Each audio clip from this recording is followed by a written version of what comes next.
ایران نے ایٹمی ہتھیار نہ بنانے کا وعدہ کیا ہے. وعدہ خلافی کی تو تہران پر جہنم کے دروازے کھول دیں گے. کوئی معاوضہ دے رہے ہیں نہ سرمایہ کاری کریں گے. امریکی صدر ٹرمپ کی امیر قطر سے ملاقات میں گفتگو. کہا ایران سے اچھے ماحول میں بات چیت ہوئی. قطر نے جس طرح کردار ادا کیا اس کے شکر گزار ہیں. یو اے ای کے صدر سے ملاقات میں کہا ابن ہرمز میں جمعے تک جہاز رانی مکمل بحال ہو جائے گی.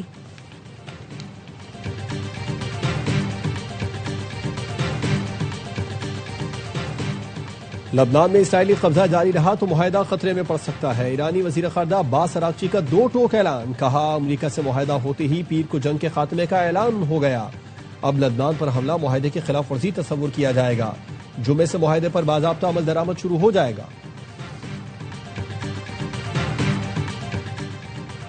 امریکہ اور ایران کے درمیان تاریخی امن معاہدہ پاکستان کی میزبانی میں جنیوا میں ہوگا.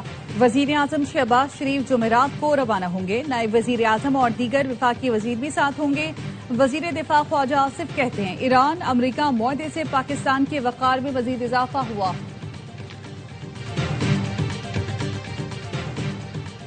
اور خطے میں جنگ مسلط کرنے کا منصوبہ تھا جس کے سنگین نتائج ہو سکتے تھے. فریقین کے ساتھ مشاورت سے پاکستان خصوصاً فیلڈ مارشل عاصم منیر نے خطے کو بڑی جنگ سے بچایا.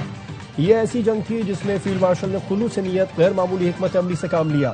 سینئر سیکیورٹی عہدیدار کا میڈیا نمائندگان کے ساتھ اہم سیکیورٹی امور پر تبادلہ خیال.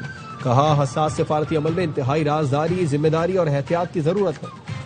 معاہدے کے تحت جوہری معائنہ کاروں کو ایران میں داخلے کی اجازت ہوگی. IAEA اور امریکہ افزودہ یورینیم ختم کرنے میں ایران کی مدد کریں گے.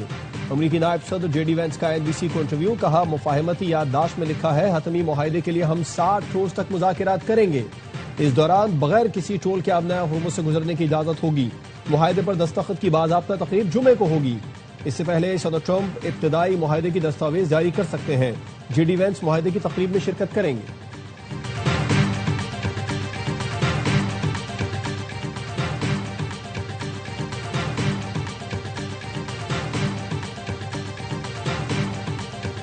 غیر ملکی عناصر آزاد کشمیر کی صورتحال کو اپنے مقاصد کے لیے استعمال کر رہے ہیں. مذموم مقاصد کے تحت آزاد کشمیر میں تماشا لگایا گیا ہے. سستی بجلی، آٹا اور دیگر ضروریات کے نام پر مذموم ایجنڈا اپنایا گیا. لوگوں کی ہمدردیاں لے کر آزاد کشمیر میں انتشار پیدا کیا گیا. سیکیورٹی ذرائع کا کہنا ہے آزاد کشمیر میں جو بھی قانون ہاتھ میں لے گا آہنی ہاتھوں سے نمٹا جائے گا. ریاست نے ہر ممکن طور پر تحمل کا مظاہرہ کیا ہے. مذموم ٹولوں کو بے نقاب کیا جائے گا. سنتاس معاہدے کے حوالے سے پاکستان کا موقف واضح ہے. اپنے مفادات کا تحفظ کرنا جانتے ہیں اور کریں گے. وقت آنے پر سنتاس معاہدے کا اسٹیٹس بحال کر کے دکھائیں گے. افغانستان سے بدستور دہشت گردی ہو رہی ہے. رمضان سال 15 جون تک 2170 دہشت گردی کے واقعات ہوئے. 640 شہادتیں ہوئیں. سیکیورٹی ذرائع کا کہنا ہے رواں سال اب تک 32,000 سے زائد انٹیلیجنس بیسڈ آپریشنز کیے جا چکے. پاکستان نے دہشت گرد ٹھکانوں پر کامیاب اور منظم کارروائیاں کی. کارروائیاں صرف دہشت گرد عناصر کے خلاف کی گئی.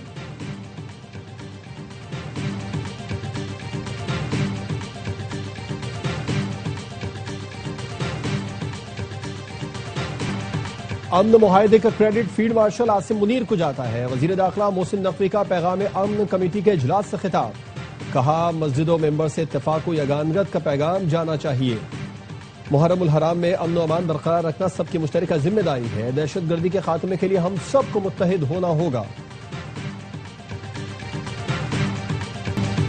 پنجاب کا 5,903 ارب 46 کروڑ کا بجٹ پیش کر دیا گیا. سرکاری ملازمین کی تنخواہوں میں 7 جبکہ پینشن میں 3.5% اضافہ تجویز کیا گیا ہے. تعلیم کے لیے 750 ارب جبکہ صحت کے شعبے کے لیے 500 ارب روپے مختص کرنے کی تجویز. کسانوں اور ٹیکسٹائل سیکٹر کے لیے کاٹن فیس مکمل طور پر ختم کرنے کی تجویز. ترقیاتی اخراجات کی مد میں 76 ارب روپے کی رقم تجویز کی گئی ہے.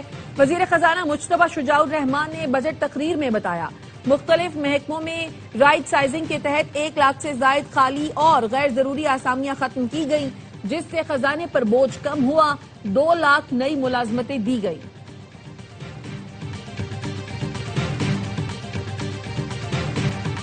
دو سال میں پنجاب نے ہر شعبے میں قابل ذکر اور ناقابل تردید ترقی کی. ٹیم ورک کر کے مالیاتی خسارہ پورا کریں گے.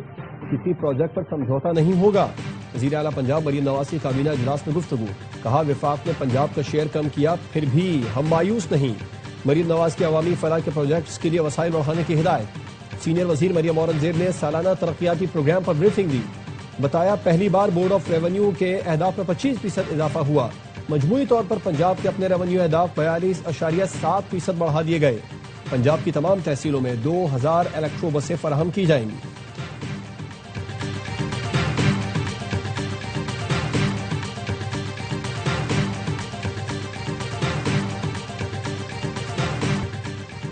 حکومت نے پنجاب میں زراعت کا جنازہ نکال دیا۔ کسانوں کی مشکلات میں بے پناہ اضافہ ہوا۔ ملتان کو گرین بسیں نہیں مل سکی۔ پیپلز پارٹی کے رہنما علی حیدر گیلانی کی تنقید۔ وزیر اطلاعات پنجاب عظمہ بخاری کہتی ہیں تعصب کی اینک اتار کر کبھی جنوبی پنجاب کا چکر لگائیں تاکہ آپ کو وہاں ترقی نظر آئے۔ یا تو آپ حقائق سے علم ہیں یا جان بوجھ کر سیاسی پوائنٹ سکورنگ کر رہے ہیں۔ ہر بار اپنی ڈوبتی سیاست بچانے کے لیے جنوبی پنجاب کا جھوٹا کارڈ مت کھیلیں۔ مریم نواز نے اپنے ہر منصوبے میں جنوبی پنجاب کو ترجیح دی ہے۔ ان کی نظر میں پورا پنجاب ایک ہے۔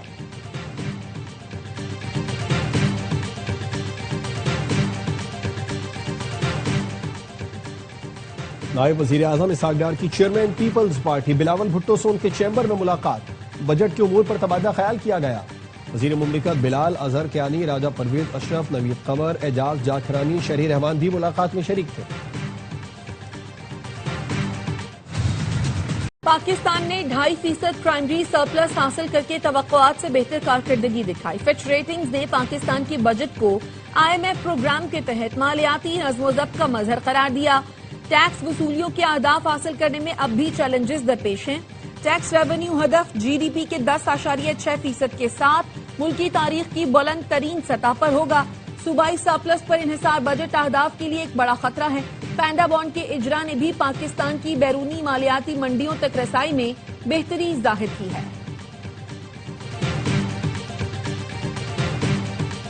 امن کا نوبیل انعام صدر ٹرمپ اور پاکستان کے فیلڈ مارشل سید عاصم منیر کو ملنا چاہیے۔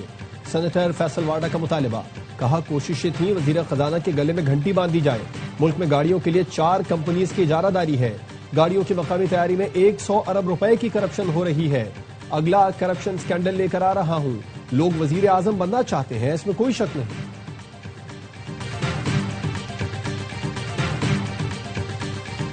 پاکستان قرضوں کے ڈھانچے میں تبدیلی پر کام کر رہا ہے۔ قرضوں کو کمرشل فائنینسنگ سے تبدیل کرنے کا منصوبہ ہے۔ مزید پینڈا، یورو اور ڈالر بانڈز جاری کرنے کا ارادہ ہے۔ ڈیجیٹل اثاثوں کو مستقبل میں ٹیکس نیٹ میں لایا جائے گا۔ وزیر خزانہ محمد اورنگزیب کا خبر ایجنسی روئٹرز کو انٹرویو۔ کہا امید ہے ایران معاہدے سے پاکستان کے معاشی اہداف بہتر ہوں گے۔ سرحدی کشیدگی کے باعث دفاعی اخراجات ترجیح ہیں۔ وزیر خزانہ سے برطانوی وزیر ہمیش فالکنر کی ملاقات۔ اقتصادی تعاون کے فروغ، علاقائی صورتحال پر تبادلہ خیال۔ وزیر خزانہ کا کہنا تھا حکومت پاکستان معاشی استحکام اور پائیدار ترقی کے لیے پرعزم ہے۔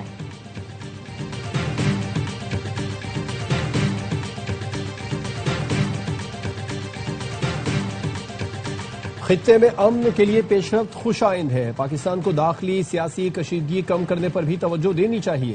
چیئرمین PTI بیرسٹر گوہر کہتے ہیں حکومت اپوزیشن کو سیاسی اسپیس دے اور حالات کو نارمل کرے۔ پاکستان تحریک انصاف نے ہمیشہ قومی مفاد کو ترجیح دی ہے۔ پاکستان پہلے اور سیاست بعد میں، یہی ہمارا موقف ہے۔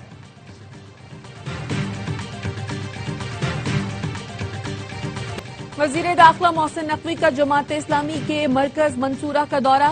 امیر جماعت اسلامی حافظ نعیم الرحمان سے ملاقات۔ ایران امریکہ مذاکرات سے متعلق حکومتی اقدامات پر اعتماد میں لیا۔ کہا وزیر اعظم اور فیلڈ مارشل نے امن کے لیے ناقابل فراموش کردار ادا کیا۔ خطے میں کشیدگی کے خاتمے کا کریڈٹ پاکستان کو جاتا ہے۔ حافظ نعیم الرحمان نے ایران امریکہ مفاہمت پر پاکستان کے مخلصانہ کردار کو سراہا۔ کہا پاکستان کی تاریخی کردار کو ہمیشہ یاد رکھا جائے گا۔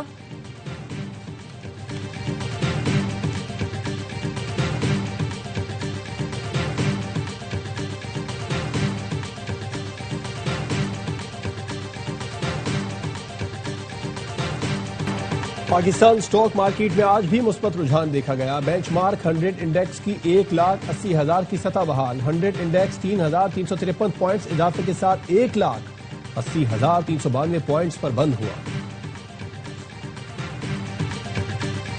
ایران امریکہ معاہدے کی خبروں کے بعد بین الاقوامی مارکیٹ میں خام تیل کی قیمتوں میں مسلسل کمی.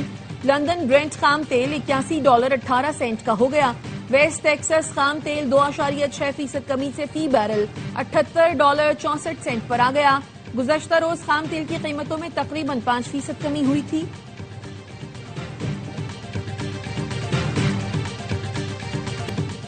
ایران کا فیفا ورلڈ کپ میں پہلا مقابلہ برابر. نیوزی لینڈ کے خلاف میچ 2-2 گول سے برابر رہا. امریکی سرزمین پر ایرانی جھنڈا لہرایا گیا. میچ سے پہلے ایران کا قومی ترانہ بجایا گیا تو کچھ شائقین نے آوازیں کسیں. ایرانی فٹ بال ٹیم کے کپتان مہدی تریمی نے بتایا کہ میچ کے بعد ٹیم کو فوری امریکہ چھوڑنے کا حکم دیا گیا. واپس تجوانا اپنے بیس کیمپ پہنچنے کی ہدایت کی گئی. مہدی تریمی نے کہا کہ ہماری ٹیم کے ساتھ اچھا رویہ نہیں رکھا جا رہا. فیفا کے صدر نے بھی ڈریسنگ روم میں آ کر دیکھا ایرانی کھلاڑی کس تناؤ سے گزر رہے ہیں.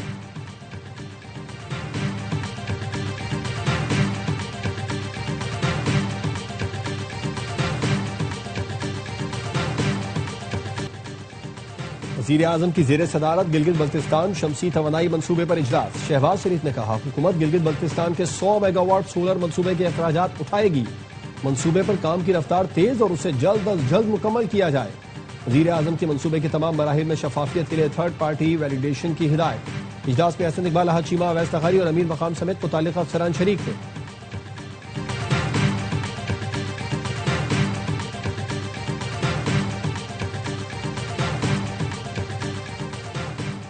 اینٹی کرپشن کورٹ نے سابق پروجیکٹ ڈائریکٹر یلو لائن ضمیر عباسی کی حراست کے خلاف درخواست خارج کر دی. عدالت نے کہا درخواست کی سماعت ہوئی تو درخواست گزار کے وکیل کوئی وجہ بتائے بغیر چلے گئے. وکیل نے نہ درست طریقے سے وکالت نامہ جمع کرایا اور نہ ہی کوئی دستاویز جمع کرائی. وکیل کو درخواست کے قابل سماعت ہونے سے متعلق عدالت کو مطمئن کرنا ہوتا ہے. ایسی صورتحال میں عدالت اس درخواست پر کوئی ریلیف فراہم نہیں کر سکتی.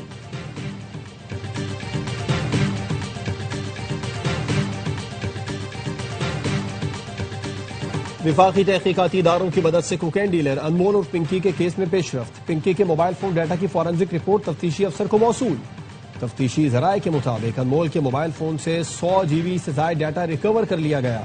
75,000 تصاویر بھی ریکور کی گئیں. ڈیٹا میں on line transactions, bank slips کے سینکڑوں اسکرین شاٹ شامل. 42,000 کال لاگ بھی پکڑی گئیں. انمول پنکی نے ایک ہی موبائل فون میں 2 واٹس ایپ کھول رکھے تھے.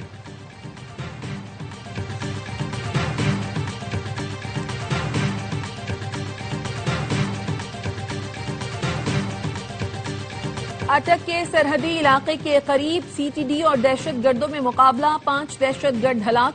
وزیر اعظم شہباز شریف اور وزیر داخلہ محسن نقوی کا فتنہ خوارج کے خلاف کامیاب کارروائی پر خراج تحسین. وزیر اعظم نے کہا سیکیورٹی فورسز، پولیس اور CTD نمایاں کامیابیاں حاصل کر رہی ہیں. ملک سے ہر قسم کی دہشت گردی کے مکمل خاتمے کے لیے پرعزم ہے. محسن نقوی نے کہا قوم کو CTD کے جوانوں پر فخر ہے.